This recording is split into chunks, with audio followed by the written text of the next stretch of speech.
Budget हे सर्वसमावेशक budget आहे, शेतकऱ्यांसाठीचं बजेट आहे, युवा वर्गासाठीचं बजेट आहे, महिलांसाठीचं बजेट आहे आणि विशेषतः याच्यात शेतकऱ्यांना दिलासा मिळालेला आहे, महिला भगिनींना देखील दिलासा मिळालेला आहे आणि युवकांना देखील दिलासा मिळाला.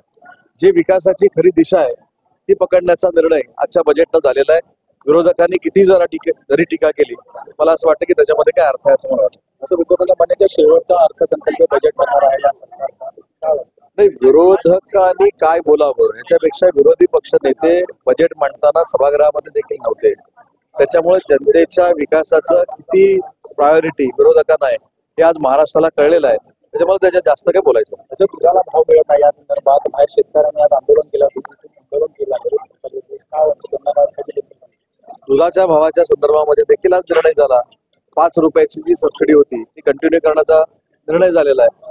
त्याच्यामुळे दूध उत्पादक शेतकरी जे आहेत त्यांना देखील न्याय देण्याची भूमिका सरकारने घेतलेली आहे.